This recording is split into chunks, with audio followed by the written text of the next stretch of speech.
Sales of the Ford Everest have been growing steadily after a slow start, as buyers catch on to its virtues and, in some cases, its very existence.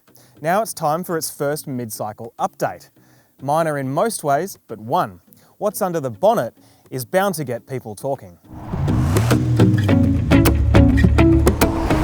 One of the most hyped cars at the moment is Ford's Ranger Raptor, and it's that car's 2-litre, twin-turbocharged, 4-cylinder diesel engine that also features under the bonnet of the Everest, as an option alongside the familiar 3.2-litre 5-cylinder. Now, despite this engine having a smaller displacement and lower cylinder count than its big brother, it actually has higher outputs. Peak power of 157 kilowatts and peak torque of 500 Newton meters from just 1750 RPM. The engine has two sequential Borg-Warner turbos, a smaller one that spools up at lower engine speeds and a bigger one that kicks in later. The bypass valve is actuated depending on the engine speed.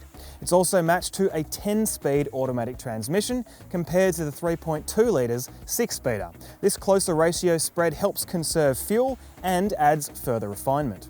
There aren't many design changes, just a different grille and front bumper, and a tweaked look at the rear designed to make the Everest seem wider.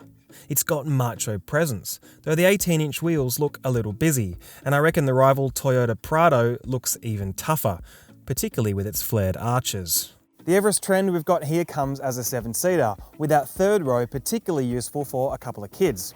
They also fold flat into the floor to maximise your storage space. It also comes with a handy electric tailgate.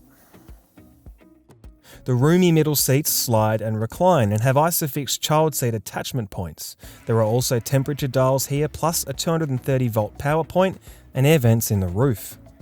Our test car is the Trend specification level, which with the 2-litre engine option is priced at just over 60 grand before on-road costs.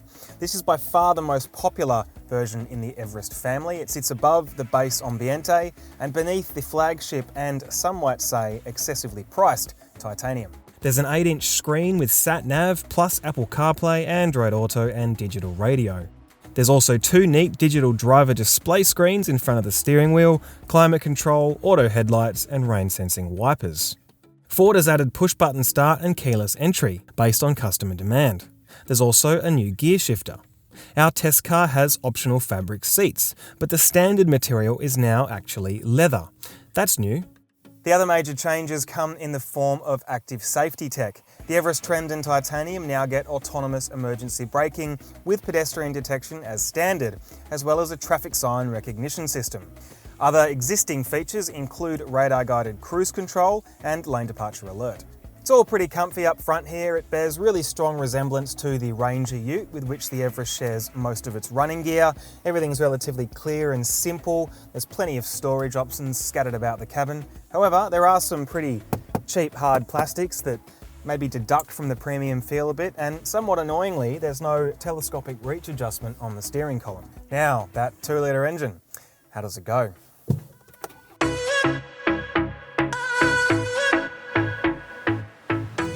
Like the Ranger, the Everest was fully engineered for the globe by Ford Australia at its Yuyangs Proving Ground. There aren't many changes to the 2019 model compared to last year's iteration, though there is a new front stabiliser bar package which has enabled the company to fit softer springs, further improving the ride comfort without negatively affecting the body control. Further improving that cosseting and comfortable feel is the really light and low resistance electric assisted steering that's really nice and easy to drive around town, and is also quite a quiet car for the class. It's got an acoustic windscreen and active noise cancelling technology, a bit like what you get in your expensive headphones. Most buyers opt for the permanent 4x4 version, though there's a rear-wheel drive as well. There are various modes that change the throttle, gearbox and traction control behaviour, while there's also proper low-range gearing and a locking rear diff. Just like its rivals, including the Prado or more affordable Isuzu MU-X, it's a weapon off the beaten path, be it on gravel, across rocks, through mud or even fording streams. The road buyer's tyres might hold it back, but you see a lot of these things kitted out with 4x4 mods. Even urban dwellers sometimes like to buy into the dream of packing up and going bush, right? Of course, what you really want to know about is the new engine. Now, despite the smaller displacement and having one fewer cylinder than the 3.2, it's actually got an extra 14 kilowatts of power and 30 Newton meters of torque, so it's not messing about.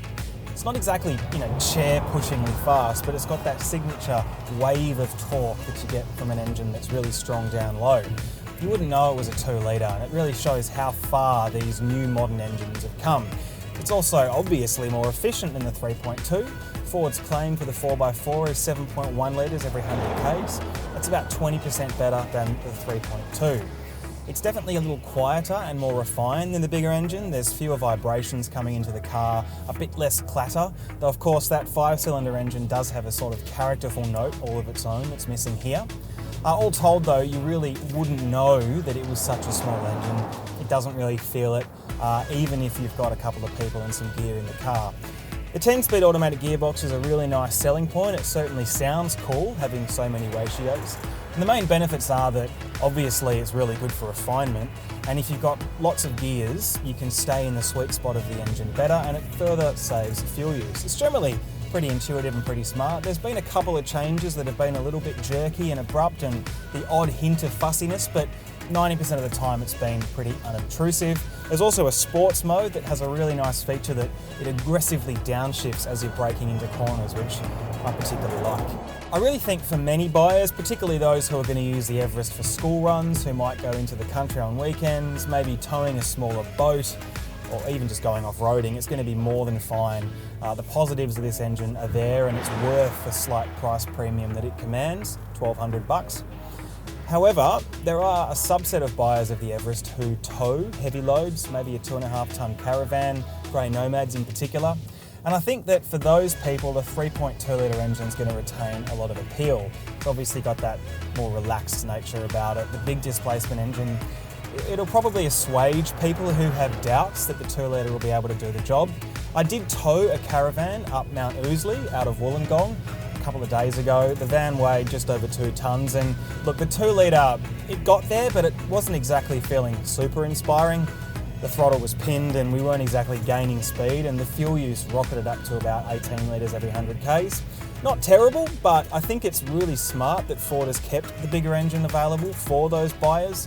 Maybe in a couple of years down the track, the company can reevaluate that position, but for now, I think that split is about fair, and the people who use it to tow might opt for the bigger engine.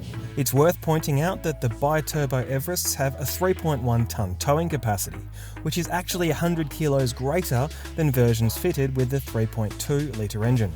Well, we do think that it feels worth the premium that it commands over something like an Isuzu MU-X if you can make the stretch, and it remains a pretty compelling rival to the more popular Toyota Prado, or even something like the Jeep Grand Cherokee. The new engine might be small, but it packs a punch, and the Everest remains a really underappreciated all-rounder. Anyway, head over to caradvice.com to check out the written component of this review for even more information.